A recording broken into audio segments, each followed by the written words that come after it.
후반기 관심 10개 클럽의 33라운드 리뷰. 아스톤 빌라 5연승 달성. 노팅엄 3위 재탈환. 아스톤 빌라 연승의 다음 희생양은 편을 하겠습니다.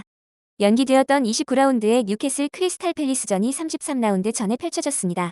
뉴캐슬이 머피와 반스를 중심으로 강력한 팀 득점력을 보이며 5대0 대승을 하였습니다. 뉴캐슬은 노팅엄의 승점 2점을 앞선 채 33라운드 순위 경쟁을 하게 되었습니다. 향후 일정을 살펴보면 33라운드 아스톤 빌라 맞대결이 뉴캐슬의 3위 유지와 챔피언스리그 출전권 확보에 중요한 대결이겠네요. 33라운드 리뷰 요약을 하겠습니다. 1위 리버풀과 2위 아스날은 모두 승리하여 리버풀의 조기 우승 확정은 다음 라운드로 연기되었습니다. 한편 탑5 경쟁에서 모두 주목한 3위 뉴캐슬과 7위 아스톤 빌라의 맞대결은 아스톤 빌라의 압승으로 결론나면서 패배한 뉴캐슬의 상위 자리는 승리한 노팅엄이 다시 차지하게 되었습니다. 승리한 아스톤 빌라는 7위를 유지했으나 승점 1점 차의 탑5 순위 경쟁을 이어갈 수 있었습니다. 3월 말 9위였던 아스톤 빌라는 풀럼과 함께 상위권과의 대결하는 중하위권 팀들의 선봉장이었는데요. 풀럼과는 달리 5연승을 하면서 상위권 순위 경쟁에서 발목을 잡는 진정한 고춧가루 팀으로 활약하고 있습니다. 다음 라운드에 아스톤 빌라의 연승 행진이 어떻게 될지 궁금하네요. 33라운드 매치별 리뷰를 하겠습니다. 첫 번째는 챔피언스리그 진출의 안전한 탑2의 경기입니다. 리버풀과 아스날의 결과에 따라 리버풀의 조기 확정이 가능한 상황이었는데요. 1위 리버풀은 강등권 레스터시티를 만나 1대0 승리를 했습니다. 전반 3분 디아스의 스루 패스를 받은 살라의 슈팅이 골대를 타격하고 10분 레스터시티의 바비디디도 골대 타격을 하며 양팀은 아쉽게 득점 찬스를 놓쳤습니다. 11분 살라의 슛이 골키퍼의 선방에 막히고 소보슬라이, 살라 코나테의 슛은 키퍼 정면 또는 골대를 빗나가고 40분 코너킥 상황 코나테의 헤더는 은디기 수비 선방에 막히면서 전반은 양팀 득점 없이 종료되었습니다. 후반에도 리버풀의 공세가 이어졌는데 4분 소보슬라이의 슛, 8분 하포의 찬스, 12분 치미카스의 1대1 찬스가 골키퍼와 수비의 선방에 막히다 21분 레스터시티의 문전 헤더골이 들어갔으나 이전 상황 골키퍼 차징으로 취소되었습니다.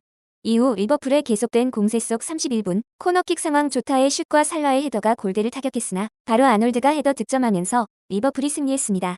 전날 아스날의 승리로 리버풀의 우승 확정은 34라운드로 미뤄졌고 패배한 레스터시티는 홈에서 강등이 확정되었습니다. 2위 아스날도 강등권 입스위치를 만나 4대0 대승을 했습니다. 전반 아스날의 공세 속 14분 외대고르의 발을 스친 사카의 낮은 크로스를 토르사르가 박스 중앙에서 선제 득점하고 28분 사카의 낮은 크로스를 메리노가 힐 패스로 방향을 바꾸고 쇄도하던 마르티넬리가 추가 득점을 하였습니다. 31분 사카에 대한 반칙으로 데이비스가 퇴장하면서 입스위치는 수적 열세에 빠졌습니다. 이후 사카의 슈팅들이 골대를 벗어나며 전반이 종료되었습니다. 후반 7분 입스위치 허스트의 위협적 슛이 골대를 벗어나고 18분 외대고르의 슈팅은 키퍼에 막히다가 24분 코너킥 상황 라이스의 스루 패스를 받은 토르사르가 추가골을 넣으며 리버풀이 3점 차로 벌렸습니다. 42분 프리킥 이후 외대고르 슈팅이 골대를 타격하고 이어진 공격에서 버틀러 키퍼가 선방에 있었으나 이어진 코너킥 상황 43분 진첸코의 패스를 받은 은와네리가 박스 안에서 추가 득점하며 경기는 아스날의 4득점 대승으로 종료되었습니다. 패한 입스위치도 홈에서 강등이 확정되었습니다. 매치별 리뷰 두 번째는 3에서 4위 팀들의 경기입니다. 관심이 집중된 연승팀 간 맞대결이 있었는데요. 3위 뉴캐슬과 7위 아스톤 빌라의 맞대결에서 뉴캐슬이 1대4로 완패했습니다. 전반은 시작부터 아스톤 빌라가 앞서갔는데요. 틸레망스의 스루 패스를 와킨스가 득점하고 5분 골키퍼의 롱패스 이후 맥긴의 헤더 패스를 와킨스가 골대를 타격하며 위협적 상황을 만들었습니다. 하지만 뉴캐슬도 프리킥 상황 세컨 찬스에서 18분 반스의 크로스를 셰어가 헤더로 득점하며 동점을 만들었습니다.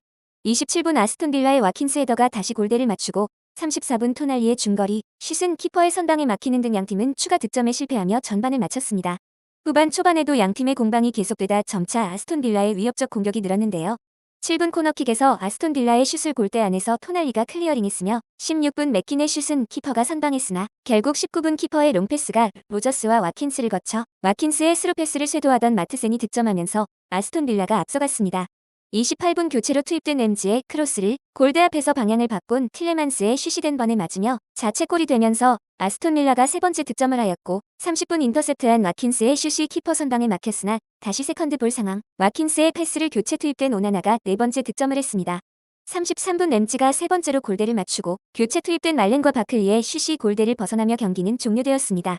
뉴캐슬은 패배하며 5연승에서 연승 행진을 마감했습니다. 한편 아스톤 빌라는 3번의 골대 타격 불운에도 다득점으로 5연승을 달성하였습니다. 4위 노팅엄은 토트넘을 만나 전반에 원샷 원킬급 2득점을 지키며 2대1로 승리하면서 3위를 재탈환했습니다.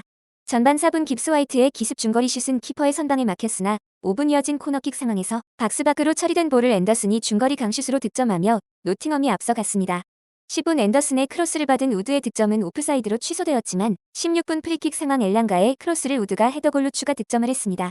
이후 토트넘의 공세에서 20분 오도베르의 박스박 중거리 슛이 키퍼의 선방에 막히고 40분 박스한 수비 실수 상황, 테레 슈팅과 전반 막판 히샬리송의 두 번의 헤더도 골대를 벗어나며 토트넘은 득점에 실패한 채 전반을 마쳤습니다.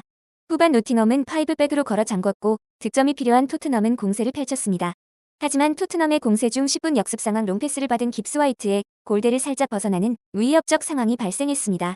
이후 토트넘의 공격이 계속 이루어졌으나 18분 코너킥 상황 골대로 들어갈 뻔한 클루셉스키의 헤더는 수비가 걷어내고 22분 문전압 히샬리송의 슛은 키퍼의 선방에 막혔습니다. 27분 단소의 중거리 슛은 살짝 벗어나고 35분 히샬리송 헤더는 또 키퍼의 선방에 막히면서 득점에 실패했습니다. 42분 프리킥에서 포로의 크로스를 결국 히샬리송이 헤더로 1점 만회했으나 45분 벤 데이비스 슛이 골대를 벗어나며 경기는 노팅엄의 승리로 종료되었습니다. 매치별 리뷰 세 번째는 탑5 도전 중인 5, 6위 팀들의 경기입니다. 5위 맨시티는 무승부 장인 에버튼을 만나 어렵게 막판 득점으로 2대0 승리를 하였습니다. 전반은 15분 맨시티 누네스의 기습 중거리 슛이 픽포드 골키퍼의 선방에 막히고 31분 에버튼 타르코우스키의 헤더는 볼대를 타격하고 43분 누네스의 컷백을 받은 더브라이너의 슛을 에버튼 수비가 간신히 걷어내며 양팀은 득점 없이 전반을 마쳤습니다. 후반 초반은 에버튼이 위협적 상황을 만들었는데요.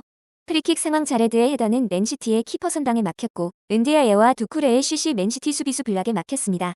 16분에도 수비를 제친 도쿠레의 슈팅이 맨시티 키퍼의 선방에 막혔습니다. 이후 맨시티의 공세가 시작되었는데요. 균도안과 더브라이너의 중거리 슛들로 시작하여 37분 박스 안으로 돌파한 마르무시의 1대1 상황은 키퍼에 막혔으나 39분 베르나르도 실바가 패스한 볼을 누네스가 낮게 크로스를 하고 오라일리가 득점하며 맨시티의 첫 득점이 나왔습니다. 추가 시간 도쿠가 중앙으로 패스한 볼을 균도안이 백패스하고 코바치치가 득점하면서 맨시티는 추가 득점을 했습니다. 이후 맥닐의 강슛이 수비에 블락되면서 경기는 맨시티의 승리로 종료되었습니다. 6위 첼시는 풀럼을 만나 2대1 역전승을 했습니다. 전반은 팽팽한 대결 속 슈팅 상황이 많이 나오지는 않았는데요.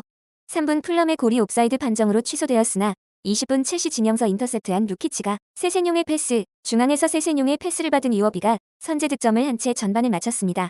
후반 득점이 필요한 첼시의 공세가 거세졌는데 10분 문전 혼전 상황 네투의 슈팅과 15분 측면에서 박스 중앙 드리블한 산초의 강슛도 키퍼에 막혔습니다. 하지만 38분 네투가 가슴으로 받은 패스를 수비가 걷어내다 오히려 조지의 패스가 되면서 조지의 득점으로 결국 첼시는 동점을 만들었습니다.